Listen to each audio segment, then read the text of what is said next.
from ATC, and we want to do a video explaining all the valves on their trailers. We get a lot of questions on that. We're doing separate one for fifth wheel. This one's with our bumper pole unit. So we're going to just in general show you where all the valves are, hopefully answer your questions, stuff that we hear from our customer support team that people call and ask. So here we go. All right, we're inside. We're in a front bedroom unit. If you got a non-front bedroom unit, a lot of this stuff's going to be in the front storage area. But for the front bedrooms, what we did is there's not enough room to open the door here. So this is a removable panel. Just take that latch. This whole side will set apart.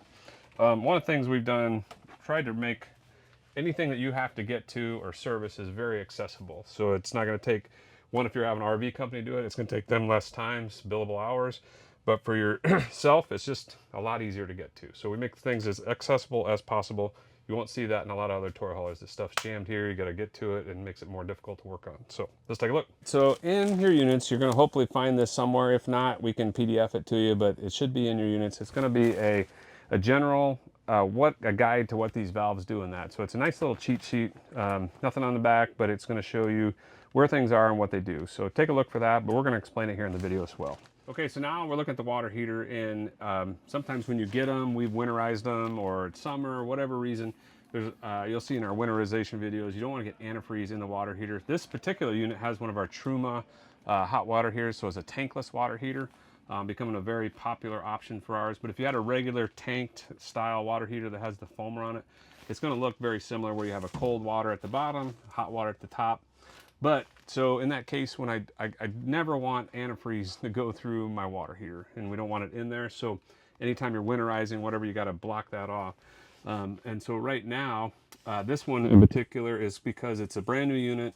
During the winter months, we winterize them at the factory so they don't have problems out at the dealers or when you pick them up. This is actually shut off. You'll see these valves here. The cold water coming in can't get to this water heater because it's shut off. It's teed off. You want to picture this valve. If I turn it this way, when it's going the same direction as the hose, it's on. When I tee it off, I turn it off, that shuts it off. So now the water, actually, because this bypass is going this direction, the water comes up, goes out, and goes back out and never gets heated. So this keeps the antifreeze from getting into the tank. We've blocked off the hot water coming out of it, so it's all blocked off.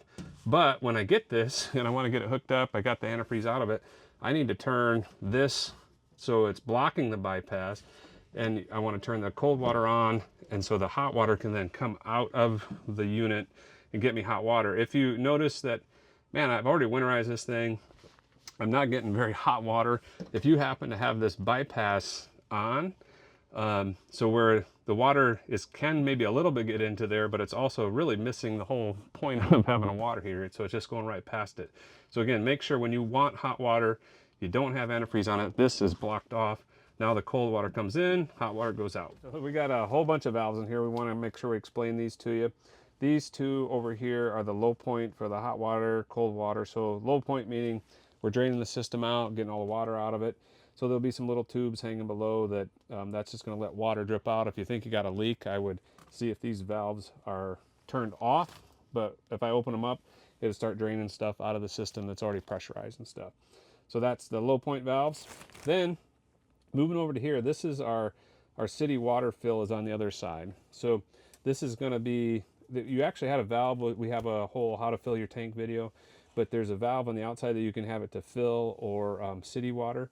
This is actually just a backup in case. So we have it turned off right now. 99% of the time this is turned off. So you don't have to worry, because that would flip it from either the filling the tank side or the city pressure side.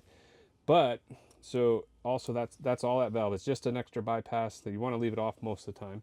But so the water comes in and it's going to either fill the tank or pressurize the rest of the unit and go to, if it's just coming from the city water down this line. This line here is for mainly for winterizing, but it's also if I'm running the pump right here to get water out of the tank. So right now, this would not pump water out of the tank because it's shut off. So this line, if you look back here, comes out of this pump, the filter here, and it's sucking water up out of the tank, but now it's blocked off, it can't get it out. So I would want to turn this if I'm going to get water out of the tank. Again, it's a new unit. Once you do this, you're going to probably leave it like that most of the time. This would be bypassed and shut off during that scenario. The only time this is open is when I want to turn this off, turn this on, and this is kind of in winterization or sanitation.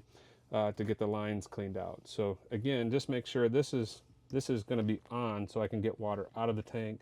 Then I bypass that so it doesn't go back out the unit there.